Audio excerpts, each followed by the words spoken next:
శ్రీ మహాగణాధిపతయే నమ.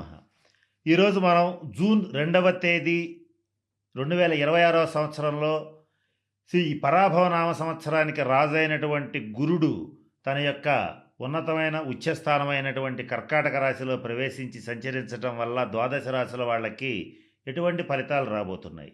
గత కొద్ది కాలంగా కాలసర్ప దోషంతో ఇబ్బందులు పడుతూ ఏ పనులు సరిగ్గా సాగక ప్రతి పనిలోనూ ఆటంకాలు ఎదురవడం వల్ల కానీ, అనారోగ్యాల వల్ల కానీ అనేక రకాలైనటువంటి ఇబ్బందులు పడుతున్నటువంటి ద్వాదశ రాశుల వాళ్ళకి ఈ గురుగ్రహ మార్పు అనేటువంటిది ఎటువంటి ఫలితాలను ఇవ్వబోతుంది అనేటువంటి అంశం గురించి తెలుసుకుంటున్నాం. దాంట్లో భాగంగా ఇప్పుడు మనం మిథున రాశి వారికి ఈ గురుగ్రహ అనుగ్రహం ఎట్లా లభించబోతోంది, ఏ రకమైనటువంటి నిర్ణయాలు తీసుకుంటే మంచిది, ఎటువంటి దారిలో ప్రయాణిస్తే మరింత మంచిది, ఏ విషయాలు జాగ్రత్తగా ఉండాలి, ఇటువంటి అనేక అంశాలు, వీటితో పాటుగా ఏ రకమైన పరిహారాలు పాటిస్తే గురువు యొక్క మరింత శుభ ఫలితాలని మీరు అందిపుచ్చుకోగలుగుతారు, ఇటువంటి అనేక అంశాల గురించి తెలుసుకోవడానికి ప్రయత్నం చేద్దాం. మొట్టమొదట మిథున రాశి వారికి ఈ 2వ స్థానంలో కర్కాటక రాశిలో గురుగ్రహ సంచారం వల్ల ముందు కుటుంబ సౌఖ్యం అంటూ ఏర్పడుతుంది.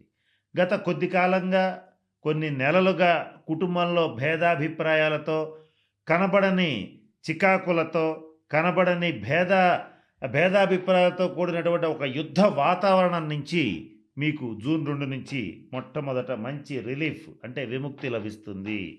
అలాగే ఆర్థిక పరమైనటువంటి అంశాల్లో గతంలో చేసినటువంటి రుణాలను తీర్చుకోవడానికి తగినటువంటి ఆదాయ వనరులు మీకు ఏర్పడబోతున్నాయి. అలాగే మీరు చేసేటువంటి వృత్తి ఏదైనా, ఉద్యోగం ఏదైనా, వ్యాపారం ఏదైనా సరే, లేదా 2-3 రకాల ఆదాయ మార్గాలని ఎంచుకోవడానికి తగినటువంటి అవకాశాలు లభిస్తున్నాయి. కనుక ఈ సంవత్సరం ఈ గురువు జూన్ 2 నుంచి ప్రవేశించి సంచరించేటప్పుడు మీరు చేయవలసింది ఏంటంటే, ఒకే ఉద్యోగం చేస్తున్నారు లేదా ఒకే వ్యాపారం చేస్తున్నారు అనుకోండి, ఉదాహరణకు మీరు 2వ వృత్తి కానీ ఉద్యోగం కానీ చేయడానికి ప్రయత్నం చేయండి, ఖచ్చితంగా సఫలీకృతం అవుతారు.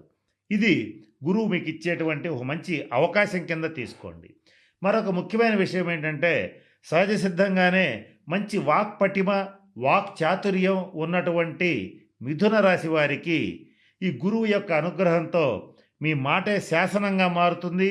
మీరు ఏం చెప్పినా కూడా అందరూ అంగీకరించేటువంటి పరిస్థితిలోకి వెళతారు. కనుక మీరు మాట్లాడేటప్పుడు ప్రతి అంశాన్ని ఆచితూచి మాట్లాడండి. అనవసరమైనటువంటి వెటకారాలు చేయటం, అనవసరమైనటువంటి వ్యంగ్యాస్త్రాలు ప్రయోగించటం, అనవసరమైనటువంటి విమర్శలు చేయటం చేయరాదు.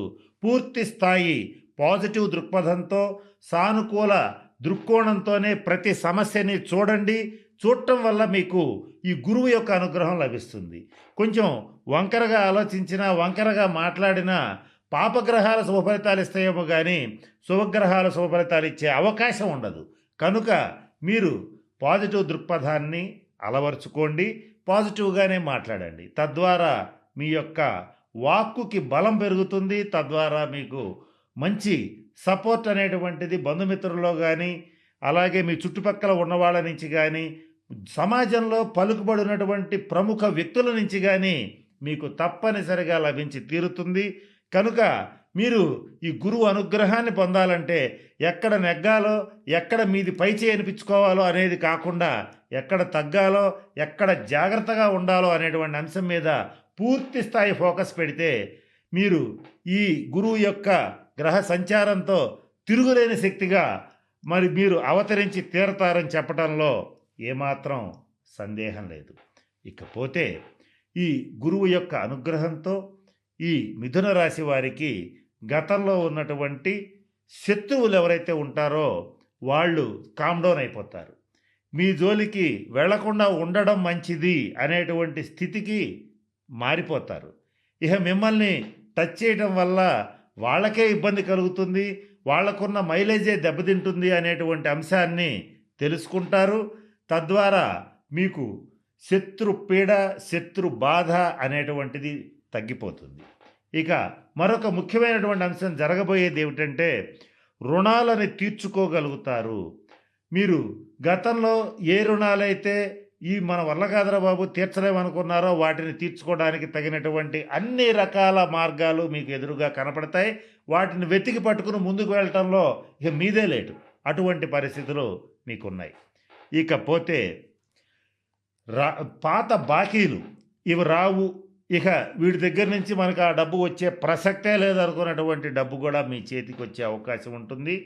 మీకు అసంకల్పితంగా అనాలోచితంగా సడన్గా ఆకస్మికంగా కొంత ధనం లేదా కొంత ఆస్తి మీకు దక్కే అవకాశాలు ఉంటాయి. అయితే ఎట్నుంచి దక్కుతుంది అంటే వారి వారి జన్మ జాతకరీత్యా తండ్రి గారి వైపు నుంచి దక్కచ్చు, తల్లిగారి వైపు నుంచి దక్కచ్చు, లేదా సోదర వర్గం నుంచి లభించవచ్చు, లేదా దూర ప్రాంతాల్లో ఉన్నటువంటి స్నేహితుల నుంచి లభించవచ్చు. ఎటు నుంచైనా సరే మీరు రాదనుకున్నటువంటి డబ్బు, మీరు ఊహించని డబ్బు మీ చేతికి అందే అవకాశాలు పుష్కలంగా గోచరిస్తున్నాయి. మరి ముఖ్యంగా మిథున రాశి వారు చేసేటువంటి వృత్తిలో కానీ, ఉద్యోగంలో కానీ, వ్యాపారంలో కానీ గత సంవత్సరన్నరగా ప్రతి పనిలోనూ ఆటంకాలు ఎదురవుతూనే ఉన్నాయి. ఈ శనిగ్రహ ప్రభావంతో దశమ శని ఎవరైతే ఉన్నారో, దశమస్థిత శనిగ్రహ సంచారం ఏదైతే ఉందో మీకు ప్రతి పనిలోనూ అబ్స్టకిల్స్, హర్డిల్స్, అలాగే మీరు ఒక అడుగు బలవంతంగా మీ వృత్తిని, వ్యాపారాన్ని ఒక అడుగు ముందుకు వేయిస్తే అది 4 అడుగులు వెనక్కిపోయేటువంటి పరిస్థితి గోచరిస్తోంది. ఆ బాధల నుంచి మీకు జూన్ 2 నుంచి విముక్తి లభిస్తోంది. ఏ పనైనా సరే గతంలో 10 సార్లు ప్రయత్నం చేశాం, ఇది అవ్వలేదు కాబట్టి దీన్ని వదిలేస్తున్నామని అనుకోకుండా పట్టుదలగా మరొక్కసారి ప్రయత్నం చేయండి. జూన్ 2 తర్వాత ప్రయత్నం చేయండి, తప్పనిసరిగా పూర్తవుతుంది. ఇక కోర్టు కేసులు, మధ్యవర్తి పరిష్కారాలు ఉండేటువంటి మిథున రాశి వాళ్ళు వీలైనంత వరకు కోర్టు బయటే సెటిల్మెంట్ చేసుకోండి. ఈ కోర్టులో ఒక సామెత ఉంది, కోర్టులో గెలిచినటువంటి వాడు చక్కగా కోర్టులో ఓడిపోయినటువంటి వాడు కోర్టు బయటికి రాగానే ఏడుస్తాడు, అనవసరంగా నష్టపోయాను, ఓడిపోయానని. కోర్టులో గెలిచినటువంటి వాడు ఇంటికెళ్ళి లాయర్ ఖర్చులు, ఈ వకీలు ఫీజులు, ఖర్చులు ఇవన్నీ చూసుకుని అనవసరంగా మనం గెలిచి ఉపయోగం లేకుండా పోయిందని ఏడుస్తాడు. కనుక మీరు ఏం చేస్తారంటే వీలైనంత వరకు మధ్యవర్తి పరిష్కారాలకే ప్రాధాన్యత ఇవ్వండి. అనవసరమైనటువంటి ఇగోలకి పోవద్దు. వడ్డీ వ్యాపారం చేయడం అనేటువంటిది మీరు ఈ సంవత్సరం నుంచి కొంచెం జాగ్రత్తగా ఉండాలి. చేయకుండా ఉండటం అనేటువంటిది ముఖ్యంగా చెప్పదగినటువంటి సూచన. వడ్డీ వ్యాపారం చేసేటువంటి వాళ్ళకి గురుగ్రహ అనుగ్రహం ఉండదు, పాపగ్రహ అనుకూలత మాత్రమే వర్తిస్తుంది. ఈ విషయం దృష్టిలో పెట్టుకోండి. అలాగే స్టాక్ మార్కెట్లో, షేర్ మార్కెట్లో ఉండేటువంటి మిథున రాశి వాళ్ళు కూడా నష్టపోయే అవకాశం ఉంది. కనుక కొంచెం జాగ్రత్తగా ఆచితూచి అడుగు వేయండి. ఈ విషయంలో మీకు గురువు యొక్క అనుగ్రహం ఉండే అవకాశం తక్కువ. కారణం ఏంటంటే స్టాక్ మార్కెట్కి కారకుడు రాహువు, గురువు కాదు. కనుక మీరు గురువు అనుగ్రహం ఉన్నటువంటి ప్రొఫెషన్స్లోనే ఎక్కువ ఫోకస్ పెట్టండి. ఇది ముఖ్యంగా నేను చెప్పదలసినటువంటి అంశం. దీనికి తోడుగా ఈ గురువు యొక్క సంపూర్ణ అనుగ్రహాన్ని సంపాదించుకోవాలంటే ఒక సద్గురువుని ఆశ్రయించండి, దత్త చరిత్ర పారాయణ చేయండి, దత్త మందిరాన్ని సందర్శించండి. అలాగే మీ ఊర్లో ఉన్నటువంటి, మీ దగ్గరలో ఉన్నటువంటి రామాలయాన్ని అభివృద్ధి చేయడానికి ప్రయత్నం చేయండి, రామనామం జపించండి. ఇటువంటివి కనుక చేసేటట్లయితే గురువు అనుగ్రహం లభిస్తుంది. వీటికి తోడుగా కుదిరితే పసుపు రంగు వస్త్రాలు ధరించండి. ఏది అది కూడా కుదరకపోతే కనీసం పసుపు రంగు కర్చీఫ్ దగ్గర ఉంచుకోవడానికి ప్రయత్నం చేయండి. ఇలా చేసేటట్లయితే మీకు గురువు యొక్క సంపూర్ణ అనుగ్రహం లభిస్తుంది. తద్వారా మంచి ఉచ్ఛస్థితికి చేరుకుంటారని చెప్పడంలో ఏమాత్రం సందేహం లేదు. కనుక నేను చెప్పినటువంటి అన్ని అంశాలు దృష్టిలో పెట్టుకుని మిథున రాశి వారు తగిన శాంతి పరిహార క్రియలు పాటించి అష్టైశ్వర్యాలు, భోగభాగ్యాలు పొందాలని మనస్ఫూర్తిగా పరమేశ్వరుని ప్రార్థిస్తూ సెలవు తీసుకుంటున్నాను. స్వస్తి.